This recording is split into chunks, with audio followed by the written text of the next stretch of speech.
तो वेलकम करता हूँ आप सभी को यूट्यूब चैनल में नर्सिंग ज्ञान में।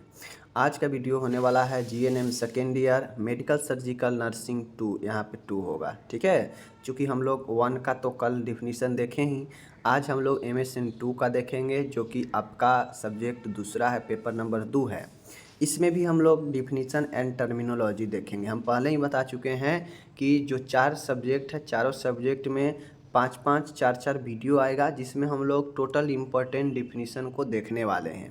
तो ये परिभाषा या शब्दावली जो भी कहिए, ये आपके एग्ज़ाम में 5 से 10 नंबर में पूछते भी हैं, और साथ में यह आपके लॉन्ग और शॉर्ट क्वेश्चन को समझने के लिए काफ़ी ज़्यादा हेल्पफुल होते हैं। तो चलिए शुरू करते हैं, ठीक है। अगर आप नोट्स बनाना चाहते हैं तो यह सारा के सारा nursingyan.com पर आपको मिल जाएगा। कहाँ मिलेगा? nursingyan.com वेबसाइट पर मिल जाएगा। आप वहाँ से जाकर जीएनएम सेकेंड ईयर वाले ऑप्शन में जाइएगा, ठीक है। जीएनएम सेकेंड ईयर वाले ऑप्शन में जाइएगा। सेकेंड ईयर वाले में आप सब्जेक्ट के हिसाब से डिफिनीसन एंड क्यूबी वाले ऑप्शन पर क्लिक करके ये आप पढ़ सकते हैं, ठीक है। चलिए आप यहाँ पे देख लीजिए, कैंसर क्या है। कैंसर बहुत महत्वपूर्ण है। कैंसर एक रोग है। कैंसर क्या है? एक बीमारी है जिसमें शरीर के जो टिश्यू होते हैं, ऊतक होते हैं, वह अनियंत्रित एवं तीव्र रूप से विभाजन करके नए कोशिकाओं का गुच्छा। कैंसर क्या होता है? तो देखिए, कैंसर जो होता है यह आपके बॉडी के जिस भी भाग में होगा ना, उस भाग का जो कोशिका होता है वह अनियंत्रित रूप से, ठीक है, अनियंत्रित रूप से और तेज़ी से विभाजन करके नए नए कोशिका बनाने लगता है। अब जैसे आप लोग समझिएगा कि कोई चीज़ लिमिटेशन में हो, ठीक है, कोई चीज़ लिमिटेशन में काम हो और कोई अनलिमिटेशन में काम हो, तो अनलिमिटेशन वाला जल्दी से काम करना चाहेगा, लिमिटेड वाला लिमिटेड में होगा तो धीरे धीरे होगा। तो यही जो ऊतक या जो टिश्यू से ही, सेल से ही ना टिश्यू बनता है, तो ऊतक कहिए या कोशिका कहिए, वही होता है। तो शरीर में जिस भी स्थान पर आपके यह रोग होगा, वहाँ का जो कोशिका होता है वह अनियंत्रित हो जाएगा और तीव्र गति से वह विभाजन करके नए नए कोशिका बनाएगा। अब भाई जब नए नए कोशिका बनाएगा तो वह कोशिका तो कहीं ना कहीं उसको जाना चाहिए, क्योंकि हम लोग जानते हैं कोशिका विभाजन इसीलिए होता है कि टूटी फूटी कोशिकाओं को मरम्मत करने के लिए, ठीक है, वहाँ पे कोशिका का निर्माण होता है। लेकिन अगर कोशिका टूटी फूटी है ही नहीं और तेज़ी से विभाजन हो रहा है, तेज़ी से जो है अनियंत्रित रूप से वह बढ़ रहा है, तो कहाँ जाएगा? कहाँ पे वह जो है क्षतिपूर्ति करेगा? नहीं कहीं पे क्षतिपूर्ति कर पाएगा। तो उस जगह पे ही जो है यह अनियंत्रित रूप से तीव्र गति से विभाजन होकर एक गुच्छा के रूप में बनाते हैं, या इसी को हम लोग ट्यूमर कहते हैं, जो ट्यूमर का रूप ले लेता है। बातें को समझ गए? चलिए अब हम लोग रेडिएशन थेरेपी कहेंगे। रेडिएशन थेरेपी, देखिए, रेडिएशन थेरेपी हो, कीमोथेरेपी हो, समझ गए, या बोन मैरो ट्रांसप्लांट हो, ये सब कैंसर का ही उपचार होता है। तो रेडिएशन थेरेपी जो है यह मैलिग्नेंट सेल या कैंसर के उपचार की विधि है, जिसमें अत्यधिक ऊर्जा युक्त किरणें को कैंसरग्रस्त ऊतकों पर डालकर उन्हें नष्ट किया जाता है। जो रेडियोथेरेपी होती है, रेडिएशन थेरेपी, इसमें होता यह है कि जो सेल है, जो ट्यूमर होता है, उस ट्यूमर पर, उस कैंसर वाले सेल पर जो है एक हाई फ्रीक्वेंसी का जो है किरण डाला जाता है, विकिरण डाला जाता है, और वह विकिरण जो है क्या करता है, कैंसरग्रस्त जो ऊतक होता है ट्यूमर वाला, उन्हें नष्ट करता है। चूँकि हम लोग जानते हैं कि जो विकिरण होता है, जो आपके रेडिएशन जो किरण होता है हाई एनर्जी वाला, उसमें काफ़ी ज़्यादा एनर्जी होता है, वह जो है आराम से जो है यह कैंसरग्रस्त कोशिकाओं को तोड़ देता है, और जो है यह रेडिएशन थेरेपी कामगार होता है कैंसर के लिए। ओके।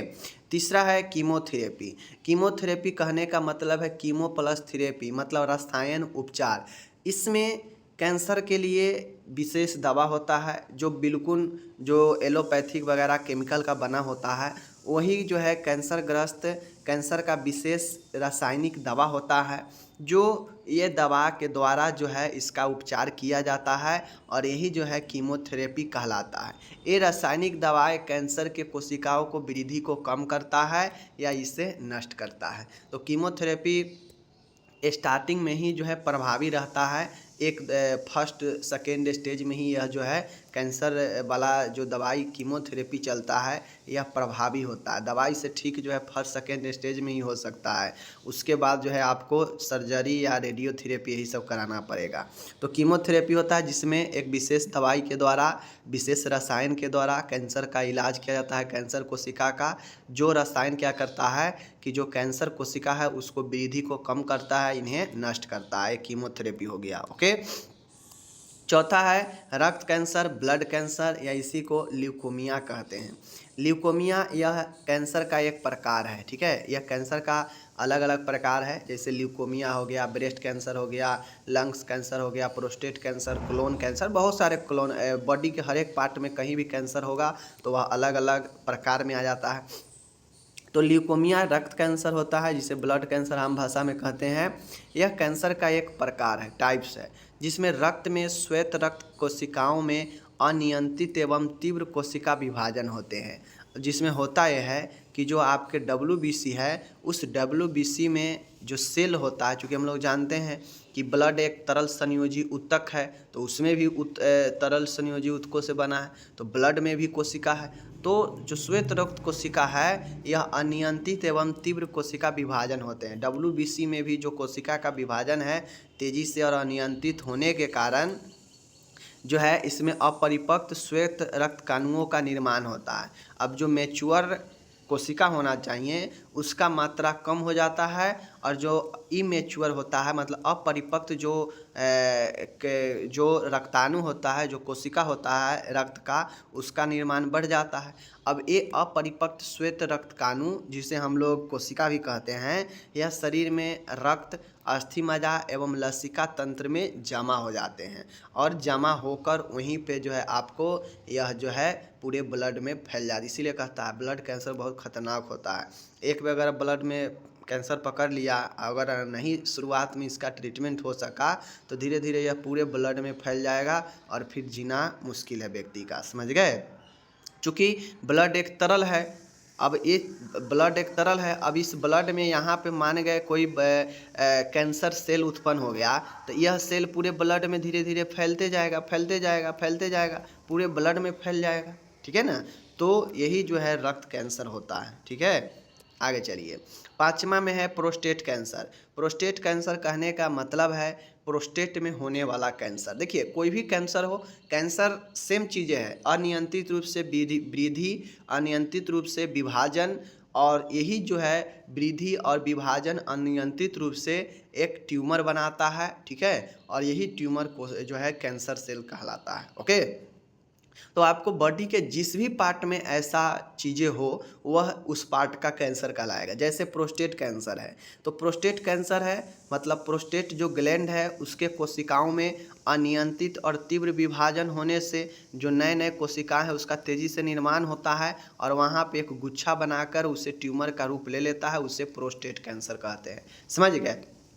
इसीलिए देखते होइएगा कि कैंसर वाले स्थान पर ट्यूमर हो जाता है छोटे छोटे, या वही छोटे छोटे ट्यूमर बड़ा रूप ले लेता है, ठीक है। तो यही प्रोस्टेट कैंसर हो गया। ओके।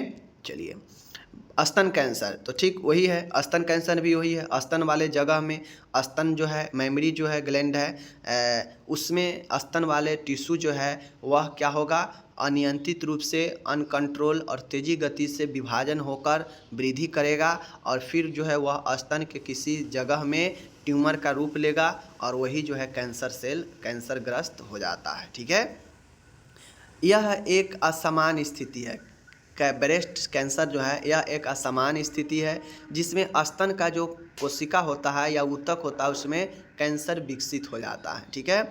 जब स्तनों को कोशिका असमान एवं अनियंत्रित विभाजित होकर, यही बात आया ना, नई कोशिकाओं की गांठ बनाती है तो इसे स्तन कैंसर कहते हैं। गांठ कहिए, गुच्छा कहिए, ट्यूमर कहिए, वही होता है, सब वही है, बस काम यही है, जिस भी जगह पर कैंसर होगा वहाँ का सेल असमान रूप से, अनियंत्रित रूप से तेजी से विभाजित होकर नए नए कोशिका बनाकर एक गांठ बना देता है और वही कैंसर हो जाता है। समझ गए चीज़ों को। चलिए आगे है, सातवां है मास्टेक्टोमी। मास्टेक्टोमी ध्यान से देखिएगा, यह 10 नंबर में भी पूछा जा सकता है एग्जाम में। मास्टेक्टोमी जो होता है यह एक सर्जरी होता है। देखिए टोमी जहाँ पे लगाएगा ना, समझ जाइएगा कि वह सर्जरी वाला बात है। तो ये जो मास्टेक्टोमी है, टोमी है तो सर्जरी होगा। अब किसका सर्जरी है ये पढ़िएगा तो समझ में आएगा। एक या दोनों स्तनों, मतलब एक या दोनों ब्रेस्ट को सर्जरी के द्वारा, शल्य चिकित्सा द्वारा आंशिक या पूरी तरह से हटाने की प्रक्रिया को चिकित्सा विज्ञान की भाषा में मैस्टेक्टोमी कहते हैं। मैस्टेक्टोमी एक प्रोसेस है जिसमें अगर किसी को ब्रेस्ट कैंसर हो गया, ब्रेस्ट में कोई इन्फेक्शन हो गया, उसका ब्रेस्ट से इन्फेक्शन और ज़्यादा दूसरे जगह फैल रहा है, या ब्रेस्ट में कैंसर हो गया, या ब्रेस्ट में कोई कुछ और चीज़ें भी हो गया, या नॉर्मल गांठ भी है, समस्या दे रहा है, दर्द कर रहा है, तो उस कंडीशन में सर्जरी के द्वारा ब्रेस्ट के कुछ पार्ट यानी आंशिक रूप से या पूर्ण रूप से ब्रेस्ट के सर्जरी के द्वारा काट के हटाने के, ठीक है, पूरी तरह से हटाने की प्रक्रिया ही चिकित्सा विज्ञान की भाषा में मैस्टेक्टोमी कहलाता है। ठीक है, बातें कुछ समझ गए। आगे चलिए, आठवां आता है सोराइसिस। सोराइसिस देखिए पी सोराइसिस नहीं होता है, इसे सोराइसिस कहते हैं। ठीक है, लिखने के लिए इंग्लिश में पी सोराइसिस लिखाता है। यह त्वचा में बार बार अत्यधिक लाल छोटे छोटे चकत्ते पड़ने एवं इनकी ऊपरी पपड़ी सतह पर पपड़ी पड़ने की असमान स्थिति है। देखिए त्वचा में अनेकों त्वचा का रोग होता है, बट पहचान इसमें माइनर डिफरेंस होते हैं। त्वचा का जो रोग होता है ना, इसमें माइनर डिफरेंस होते हैं। आपको बहुत चीज़ें सिमिलरिटी लगेगा लेकिन अलग अलग होता है त्वचा में भी। तो जो सोराइसिस होता है इसमें आपके त्वचा पर बार बार जो है लाल लाल दाने निकलेगा, छोटे छोटे चक्कत्ते टाइप से दाना निकलता है। ठीक है, थोड़ा फुंसी वाला नहीं, चक्कत्ता टाइप से निकलेगा लाल लाल दाना। ठीक है, पड़ने लगेगा और वो जो चक्कत्ता टाइप से लाल लाल जो दाना है वह लाल लाल होकर उसके ऊपर पपड़ी पड़ने लगेगा, उसकी ऊपरी सतह पर वाइट वाइट पपड़ी पड़ने लगेगा, और यही जो है आपके सोराइसिस कहलाता है, जो कि एक असामान्य स्थिति होता है। बातें को समझ गए। चलिए, त्वचा का रोग है। एंड नौमा है, देख लीजिए, त्वचा प्रत्यारोपण, स्किन ग्रेफ्टिंग। त्वचा प्रत्यारोपण कहने का मतलब है कि त्वचा का प्रत्यारोपण एक उपचार है, एक ट्रीटमेंट है। आप किसी को मान गए, देखते होइएगा स्किन ट्रांसप्लांट करवाता है, बड़े बड़े जिसको पैसा है, तो अगर कोई अपने आप को जवान दिखाना चाहता है तो देखते होइएगा प्लास्टिक सर्जरी करवाता है, या फिर स्किन ग्रेफ्टिंग करवाता है, न्यू स्किन को लगवाता है, या फिर किसी को जल गया है उस पार्ट में स्किन लगवाता है। तो यह स्किन ग्रेफ्टिंग जो होता है यह एक उपचार है जिसमें शरीर में किसी स्थान पर त्वचा के नष्ट होने पर यहाँ स्वस्थ त्वचा का प्रत्यारोपण किया जाता है। वही मैंने बताया, किसी को जल जाए, किसी को कुछ हो जाए, घाव हो जाए, वहाँ पे अलग सा मृत जो नॉर्मल जो नेचुरल स्किन है वह हट चुका है, तो वहाँ पे आप जो है एक स्वस्थ त्वचा को जो है वहाँ पे लगाया जाता है, प्रत्यारोपित किया जाता है। यही त्वचा प्रत्यारोपण होता है। बात समझ गए। चलिए, 10वां है यहाँ पे जलना। जलना क्या होता है? तो विद्युत प्रवाह। जलना क्या है? तो देखिए, जलना का मतलब होता है, बर्न का मतलब क्या होता है, तो चाहे आप विद्युत प्रवाह हो या गर्म धातु हो या आग हो या जलता हुआ पेट्रोल हो या कोई ऐसे रासायनिक पदार्थ हो जिसके संपर्क में आने के कारण आपको अगर घाव हुआ हो या वहाँ का ऊतक नष्ट हुआ हो, तो उससे ही हम लोग जलना कहते हैं। जलना का मतलब क्या होता है? तपते गर्म तेल में हाथ लग जाना, ठीक है, या फिर इलेक्ट्रिक करंट से लग जाना, या फिर कोई गर्म धातु के संपर्क में, आग के संपर्क में, जलता पेट्रोल, रासायनिक पदार्थ, ठीक है ना, जैसे तेजाब वगैरह, इनके संपर्क में आने के बाद जो घाव लगता है, और वही घाव जो है आपके जलना होता है। ठीक है, तो यही चीज़ें समझ गए। ओके, 11 है, बहुत अच्छा है, स्केबीज खाज। इसी को स्केबीज खाज का, दांत खाज खुजली कहते हैं ना, तो वो जो खाज होता है स्केबीज, देख लीजिए, यह त्वचा पर एक परजीवी इच माइट के कारण होने वाली गंभीर खुजली की स्थिति है। इच माइट को सार्कोप्टस स्केबी होमनियाज भी कहते हैं। अब ये जो खाज होता है स्केबीज, यह आपके त्वचा पर होने वाला एक रोग है, परजीवी रोग है, जो इच माइट के कारण होता है और यह एक खुजली वाला रोग है। यह होगा दाद वाला, काफ़ी ज़्यादा खुजलाहट की स्थिति आएगा उस जगह पर। इच माइट को सार्कोप्टस स्केबी होमिनियास भी कहते हैं। ठीक है, तो इस चीज़ को ध्यान में रखिए, स्केबीज क्या होता है। बाकी हम लोग जानते हैं कि स्केबीज खाज जो होता है वह आपके क्या क्या होता है, बहुत ज़्यादा जो है यह खुजली की स्थिति उत्पन्न करता है। ओके, ये हो गया। तो इस प्रकार से हमने आपको जो भी 11 आज डिफिनीशन बताया, यह फर्स्ट वीडियो था MSN 1 MSN 2 का। ठीक है, MSN 2 का। अब इसके बाद जो वीडियो आएगा वह थर्ड पेपर का होगा, मेंटल हेल्थ नर्सिंग का। तो MSN 2 में आप लोग नोट्स बना लीजिए, कल MSN 1 में आप लोग नोट्स बना लिए होंगे, उम्मीद है। तो शुरू से पढ़ते चलिएगा तो आपका प्रेशर कम रहेगा, शुरू से नहीं पढ़ते चलिएगा तो बहुत दिक्कत होगा आगे। ठीक है, फिर कहिएगा ये नहीं तैयारी हुआ, वो नहीं तैयारी हुआ। ओके, शुरू से चलते चलिए। और ऐसे मैं नर्सिंग ज्ञान मैं बता देता हूँ, नर्सिंग